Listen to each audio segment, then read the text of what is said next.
ഈശോ മിശിഹായ്ക്ക് സ്തുതിയായിരിക്കട്ടെ. Praise be to Jesus. ഹല്ലേലൂയ. ആയിരുന്നവനും ആയിരിക്കുന്നവനും വരാനിരിക്കുന്നവനും സർവശക്തനും ദൈവമായ കർത്താവ് പരിശുദ്ധൻ പരിശുദ്ധൻ പരിശുദ്ധൻ. വെളിപാട് 4:8. പ്രിയപ്പെട്ടവരെ, വിശുദ്ധ മർക്കോസ് എഴുതിയ സുവിശേഷം അധ്യായം 1 നമുക്ക് 40 മുതലുള്ള തിരുവചനങ്ങൾ എല്ലാവർക്കും വായിക്കാം. വിശുദ്ധ മർക്കോസ് അധ്യായം 1 40 മുതലുള്ള തിരുവചനങ്ങൾ. ഇവിടെ കാണുന്നത് യേശു കുഷ്ഠരോഗിയെ സുഖപ്പെടുത്തുന്നു. ഒരു കുഷ്ഠരോഗി അവൻ്റെ അടുത്തെത്തി മുട്ടുകുത്തി അപേക്ഷിച്ചു, അങ്ങേക്ക് മനസ്സുണ്ടെങ്കിൽ എന്നെ ശുദ്ധനാക്കാൻ കഴിയും. അവന് കരുണ തോന്നി കൈ നീട്ടി അവനെ സ്പർശിച്ചുകൊണ്ട് പറഞ്ഞു, എനിക്ക് മനസ്സുണ്ട്, നിനക്ക് ശുദ്ധി ഉണ്ടാകട്ടെ. തൽക്ഷണം കുഷ്ഠം മാറി അവനെ ശുദ്ധി വന്നു. യേശു അവനെ കർശനമായി താക്കീത് ചെയ്ത് പറഞ്ഞയച്ചു, നീ ഇതേപ്പറ്റി ആരോടും ഒന്നും സംസാരിക്കരുത്. എന്നാൽ പോയി പുരോഹിതനെ നിന്നെ തന്നെ കാണിച്ചു കൊടുക്കുക. മോശയുടെ കൽപ്പനയനുസരിച്ച് ഞങ്ങൾക്ക് സാക്ഷ്യത്തിനായി ശുദ്ധീകരണ കാഴ്ചകൾ സമർപ്പിക്കുകയും ചെയ്യുക. എന്നാൽ അവൻ പുറത്തു ചെന്ന് വളരെ കാര്യങ്ങൾ പ്രഘോഷിക്കാനും പ്രസിദ്ധമാക്കാനും തുടങ്ങി. തന്മൂലം പിന്നീട് പട്ടണത്തിൽ പരസ്യമായി പ്രവേശിക്കാൻ യേശുവിനെ സാധിച്ചില്ല. അവൻ പുറത്ത് വിജന പ്രദേശങ്ങളിൽ തങ്ങി. ജനങ്ങളാകട്ടെ എല്ലായിടത്തു നിന്ന് അവൻ്റെ അടുത്ത് വന്നുകൊണ്ടിരുന്നു. ഈ ഒരു ഭാഗത്ത് യേശു എന്ത് ചെയ്തു, യേശു എന്ത് പറഞ്ഞു, നമുക്ക് ആദ്യം അത് നോക്കാം. അതിനുശേഷം ഒരുപാട് സന്ദേശങ്ങൾ ഈ ഒരു പാരഗ്രാഫ് വചനത്തിലുണ്ട്. കുഷ്ഠരോഗി അപേക്ഷിച്ചപ്പോൾ യേശു എന്ത് പറഞ്ഞു, യേശു എന്ത് ചെയ്തു? അവനോട് കരുണ തോന്നി കൈനീട്ടി സ്പർശിച്ചു. ആദ്യം ചെയ്യാണ് ഈശോ എന്ത് ചെയ്തു. അവനോട്, കുഷ്ഠരോഗിയോട് കരുണ തോന്നി കൈനീട്ടി അവനെ സ്പർശിച്ചു. പിന്നീട് ഈശോ പറഞ്ഞു, എന്ത് പറഞ്ഞു? എനിക്ക് മനസ്സുണ്ട്, നിനക്ക് ശുദ്ധി ഉണ്ടാകട്ടെ. എനിക്ക് മനസ്സുണ്ട്, നിനക്ക് ശുദ്ധി ഉണ്ടാകട്ടെ. പിന്നീട് നമുക്ക് കാണാം ഈശോ ഈ കുഷ്ഠരോഗിയോട് പറയാണ്, ഒരിക്കലും നീ ഇതൊന്നും വെളിപ്പെടുത്തരുത്, രഹസ്യമായി സൂക്ഷിക്കണം. എല്ലാ സ്തുതിയും പുകഴ്ചയും മഹത്വവും പിതാവായ ദൈവത്തിൻ്റെ, എൻ്റെ അപ്പനുള്ളതാണ്. എന്നാൽ അവൻ എല്ലായിടത്തും പ്രഘോഷിച്ചു. യേശുവിനെ പട്ടണത്തിലൊന്നും പ്രവേശിക്കാൻ സാധിക്കാത്ത വിധം യേശുവിനെ തിങ്ങിക്കൂടി, ജനം തിങ്ങിക്കൂടാണ്. ജനം ഓരോന്നിൻ്റെ പിന്നാലെ പോകുന്നത് നമുക്ക് കാണാനായിട്ട് സാധിക്കും. ഇന്ന് മുഴുവൻ റീൽസ് കാണുന്ന ഒരു കാലഘട്ടമാണ്, അത് മാത്രമാണ് കാണുന്നത്. ഇപ്പോൾ യൂട്യൂബൊക്കെ സിസ്റ്ററിന് ഇടുന്നുണ്ടെങ്കിലും അധികം പേര് കാണുന്നില്ല. എന്നാൽ ദൈവത്തിൻ്റെ കാര്യം ഒരു റീൽസായിട്ട് ഫേസ്ബുക്കിലോ ഇൻസ്റ്റാഗ്രാമിലായിട്ടോ വേഗം ആൾക്കാർ കാണും. ഇന്ന് അങ്ങനത്തെ ഒരു കാലഘട്ടമായിട്ട് മാറിയിരിക്കുകയാണ്. അപ്പോൾ പിന്നെ ഒരു വ്യക്തി വരുന്നു, അതിന് ചുറ്റും ആരാധകർ കൂടുകയാണ്. ഈശോ എന്ത് ചെയ്തു? വിജന പ്രദേശത്തേക്ക് പോയി. അതിൻ്റെ അർത്ഥം ഈശോ പ്രാർത്ഥിക്കാൻ പോയി. കേട്ടോ, ഈശോ വിജന പ്രദേശങ്ങളിൽ തങ്ങി. ജനമാണെങ്കിൽ അവനെ അന്വേഷിച്ചുകൊണ്ടിരുന്നു. ഇവിടെ നമുക്ക് കാണാൻ സാധിക്കുക, കുഷ്ഠരോഗി വരുമ്പോൾ എൻ്റെ ജീവിതത്തിലെ എന്തെല്ലാം മേഖലകളിലാണ് ഞാൻ കുഷ്ഠരോഗം ബാധിച്ചിരിക്കുന്നത്? നമുക്കൊന്ന് നോക്കാം. കുഷ്ഠരോഗം എന്ന് പറഞ്ഞാൽ മൊബൈലാവാം, മദ്യത്തിൻ്റെ അടിമത്തമാകാം, അല്ലെങ്കിൽ സ്വന്തം ഭാര്യ ഭർത്താവ് ഉള്ളപ്പോൾ മറ്റൊരാളുമായിട്ട് 6ാം പ്രമാണം ലംഘിക്കലാകാം, പ്രാർത്ഥന, പരിശുദ്ധ കുർബാന, കുമ്പസാരം എന്നിവയിലുള്ള അതിനോടുള്ള ഒരു വിരക്തി. കുമ്പസാരിച്ചിട്ട് ഏറെ നാളുകളായി പരിശുദ്ധ കുർബാനയ്ക്ക് പോകില്ല, സൺഡേ പോലും വളരെ ചുരുക്കമാണ് പോകുന്നത്. കുടുംബ പ്രാർത്ഥനയ്ക്ക് കുടുംബമായിട്ട് നിൽക്കുന്നില്ല, അല്ലെങ്കിൽ സഭയുടേതായ പ്രാർത്ഥനകളിൽ നിന്ന് വിട്ടുപോകുന്നു. ജപമാല, ഒരുപാട് ജപമാല ചൊല്ലിയിരുന്നവർ ഇപ്പോൾ ജപമാലയില്ല.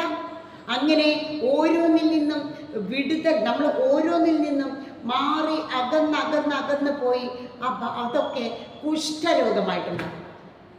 കുഷ്ഠരോഗം പുറത്ത് മാത്രമല്ല, ഉള്ളിലുണ്ട്. അപ്പോൾ പലതരത്തിൽ, ഇപ്പോൾ കടബാധ്യത, വീട് ജപ്തി, അതിനെ കുറിച്ച് ആലോചിച്ച് ദൈവത്തിൻ്റെ അടുക്കിലേക്ക് പോകാതെ ലൂക്ക 18:27 മനുഷ്യർക്ക് അസാധ്യമായത് ദൈവത്തിന് സാധ്യമാണെന്ന് പറയുന്ന ദൈവത്തിൻ്റെ അടുക്കിൽ അഭയം തേടാതെ, ആശ്രയം തേടാതെ, സ്വന്തം ശക്തിയിലും മറ്റു പല വഴികളിലും, മറ്റു പല ഒരുപാട് കുറുക്ക് വഴികളിൽ മറ്റുള്ളവരെ വഞ്ചിച്ചും ജോലി തരാമെന്ന് വാഗ്ദാനം ചെയ്തും മറ്റുള്ളവരെ വഞ്ചിച്ചൊക്കെ നേടുന്ന പണത്തിൻ്റെ പിന്നാലെയൊക്കെ പോയിട്ട് നമ്മൾ ഒരു വിധത്തിൽ അല്ലെങ്കിൽ മറ്റൊരു വിധത്തിൽ കുഷ്ഠരോഗം ബാധിച്ചിരിക്കുകയാണ്. ഈ കുഷ്ഠരോഗം, യേശുവേ അങ്ങേക്ക് മനസ്സുണ്ടെങ്കിൽ എൻ്റെ ഏത് കുഷ്ഠരോഗമാണ് നിന്നെ ബാധിച്ചിരിക്കുന്നത്, അതിൽ നിന്ന് എനിക്ക് മോചനം നൽകണമേ എന്ന് നമുക്ക് കരഞ്ഞ് പ്രാർത്ഥിക്കാൻ പ്രിയപ്പെട്ടവരെ. പലർക്കും പല വിധത്തിലാണ്. ചില മാതാപിതാക്കൾ ട്രെയിനിൽ പ്രത്യേകിച്ച് വേളാങ്കണ്ണിക്ക് പോകുമ്പോൾ അവർ പറയും, സിസ്റ്ററെ മക്കൾക്ക് ഭക്ഷണമൊന്നും വേണ്ട, മൊബൈലൊന്ന് കയ്യിൽ കൊടുത്താൽ മതി, മൊബൈൽ മാത്രം മതി, ഭക്ഷണം അവർക്ക് വേണ്ട. അതുപോലെ ജോലി കഴിഞ്ഞ് ഓഫീസിൽ നിന്ന് വരുന്ന ജീവിത പങ്കാളി മുറി അടച്ചിട്ടിരുന്ന് പിന്നീട് കണ്ടിന്യൂസ് മൊബൈലാണ്. 12-1 മണി വരെ മൊബൈൽ കണ്ട് രാവിലെ പിന്നെ 8 മണിക്ക് എഴുന്നേൽക്കാൻ വീണ്ടും ഓഫീസിൽ പോവാം. ഇങ്ങനെ ഓരോ കുഷ്ഠരോഗികളാണ് നമ്മൾ. അതുകൊണ്ട് തന്നെ ദൈവത്തിൽ നിന്ന് അകലുന്നു, മനുഷ്യരിൽ നിന്ന് അകലുന്നു, ജീവിത പങ്കാളിയിൽ നിന്ന് അകലുന്നു.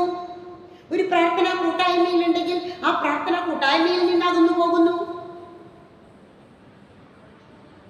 പ്രിയപ്പെട്ടവരെ, പരിശുദ്ധാത്മാവിന്റെ കൃപ നമ്മിലേക്ക് ഒഴുകിക്കൊണ്ട്, ഈശോയുടെ കുരിശിൽ നിന്നൊഴുകുന്ന തിരുരക്തം ഒഴുക്കിക്കൊണ്ട് നമ്മുടെ ഓരോരുത്തരുടെയും കുഷ്ഠരോഗങ്ങൾ കഴുകി കർത്താവ് പറയുകയാണ്, എനിക്ക് മനസ്സുണ്ട്,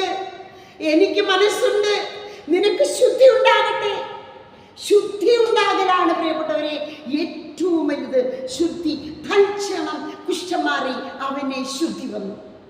ശുദ്ധിയില്ലായ്മ, അശുദ്ധി മേഖല, വിശുദ്ധി നഷ്ടപ്പെട്ട് അശുദ്ധിയുടെ മേഖലയിലെ ശരീരത്തെ നമുക്കൊരു പ്രത്യേക സുഖ സന്തോഷങ്ങളിലൂടെ നീങ്ങുകയാണ്.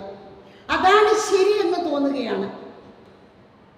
പ്രിയപ്പെട്ടവരെ, നമുക്ക് കുഷ്ഠരോഗം ബാധിച്ചിരിക്കുന്ന ഭാഗങ്ങൾ എന്തൊക്കെയാണെന്ന് കണ്ടുപിടിച്ച് കർത്താവിൻ്റെ കാൽക്കിലേക്ക് നമുക്ക് സമർപ്പിക്കാം. ഓ യേശുവേ, അങ്ങേക്ക് മനസ്സുണ്ടെങ്കിൽ എന്നെ ശുദ്ധിയുള്ളവനാകട്ടെ എന്ന് കരഞ്ഞ് പ്രാർത്ഥിക്കാം. എല്ലാ ജീവിത മേഖലകളിലെ വൈദികരെ, സിസ്റ്റേഴ്സ്, ആത്മായ പ്രേക്ഷിതരെ, കൗൺസിലിംഗ് ശുശ്രൂഷ ചെയ്യുന്നവരെ, മറ്റു ശുശ്രൂഷകൾ ചെയ്യുന്നവരെ, ഗാന ശുശ്രൂഷ ചെയ്യുന്നവരെ, അൾത്താര ബാലന്മാരെ, വൈദിക ശ്രേഷ്ഠന്മാരെ, തിരുസഭ അധികാരികള്, ആരൊക്കെ ആയിക്കോട്ടെ, സിസ്റ്റേഴ്സ് ആയിക്കോട്ടെ, പിന്നെ സന്യസ്തരായിക്കോട്ടെ, സമർപ്പിതരായിരിക്കോട്ടെ, ആരൊക്കെ ഏതൊക്കെ മേഖലകളിലായിരിക്കോട്ടെ, എന്നെ ബാധിച്ചിരിക്കുന്ന കുഷ്ഠരോഗം അങ്ങേക്ക് മനസ്സുണ്ടെങ്കിൽ ഈ നിമിഷം കരഞ്ഞു പ്രവർത്തിക്കും. മക്കളെ, ശുദ്ധി ഉണ്ടാകട്ടെ, എനിക്ക് ശുദ്ധി ഉണ്ടാകട്ടെ, എൻ്റെ ശരീരത്തിന് ശുദ്ധി ഉണ്ടാകട്ടെ, മനസ്സിന് ശുദ്ധി ഉണ്ടാകട്ടെ, ആത്മാവിന് ശുദ്ധി ഉണ്ടാകട്ടെ, ഹൃദയത്തിന് ശുദ്ധി ഉണ്ടാകട്ടെ, മനവികാരങ്ങളിൽ ശുദ്ധി ഉണ്ടാകട്ടെ, എൻ്റെ ചിന്ത, വാക്ക്, പ്രവൃത്തി, കർമ്മം എല്ലാം സമർപ്പിക്കുന്നു.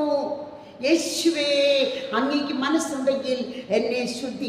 ഈ ഒരു കൊച്ചു പ്രാർത്ഥന പ്രിയപ്പെട്ടവരെ, വലിയ ഈ കുഷ്ഠരോഗി പ്രാർത്ഥിച്ചതുപോലെ ഒരു പ്രാർത്ഥന നമ്മുടെ കുടുംബത്തിൽ നിന്ന് ഉയരട്ടെ, ആശ്രമങ്ങളിൽ നിന്ന് ഉയരട്ടെ, എല്ലാ വൈദികരിൽ നിന്ന് ഉയരട്ടെ, എല്ലാ സിസ്റ്റേഴ്സിൽ നിന്ന് ഉയരട്ടെ, എല്ലാ തിരുസഭ അധികാരികളിൽ നിന്ന് ഉയരട്ടെ, യുവതി യുവാക്കളിൽ നിന്ന് ഉയരട്ടെ, ബാലിക ബാലന്മാരിൽ നിന്ന് ഉയരട്ടെ, വൃദ്ധരായ മാതാപിതാക്കളിൽ നിന്ന് ഉയരട്ടെ, എല്ലാ കുടുംബങ്ങളിൽ നിന്ന് ഉയരട്ടെ, എല്ലാ വ്യക്തി ജീവിതങ്ങളിൽ നിന്ന് ഉയരട്ടെ. പ്രിയപ്പെട്ടവരെ, കർത്താവേ, അങ്ങേക്ക് മനസ്സുണ്ടെങ്കിൽ എന്നെ ശുദ്ധിയുള്ളവനാക്കാൻ കഴിയും. അവിടുന്ന് കരം നീട്ടി കനിവ് തോന്നി, കരുണ തോന്നി, അവിടുന്ന് അവനെ കുഷ്ഠം മാറി. എനിക്ക് മനസ്സുണ്ട്, നിനക്ക് ശുദ്ധി ഉണ്ടാകട്ടെ. എനിക്ക് മനസ്സുണ്ട്, നിനക്ക് ശുദ്ധി ഉണ്ടാകട്ടെ. കുഷ്ഠം മാറി, അവന് ശുദ്ധിയുണ്ടായി. ഞങ്ങളെ ശുദ്ധിയുള്ളവരാക്കണമേ. മറ്റെല്ലാം കർത്താവ് തന്നുകൊള്ളും. ശുദ്ധിയുള്ള ജീവിതം, വിശുദ്ധിയുള്ള ജീവിതം. Be holy and lead others to holiness. വിശുദ്ധരാവുക, മറ്റുള്ളവരെ വിശുദ്ധിയിലേക്ക് നയിക്കുക. ആമേൻ. എല്ലാവരെയും ഈശോ അനുഗ്രഹിക്കട്ടെ. കേട്ടുകൊണ്ടിരിക്കുന്ന മക്കളിലേക്ക് ശുദ്ധി കടന്നു വരട്ടെ. ഒരുമിച്ച് പ്രാർത്ഥിക്കാം. കർത്താവേ, അങ്ങേക്ക് മനസ്സുണ്ടെങ്കിൽ എന്നെ ശുദ്ധനാക്കണമേ. എന്നെ ശുദ്ധി ഉണ്ടാകട്ടെ, എനിക്ക് ശുദ്ധി ഉണ്ടാകട്ടെ. ആമേൻ.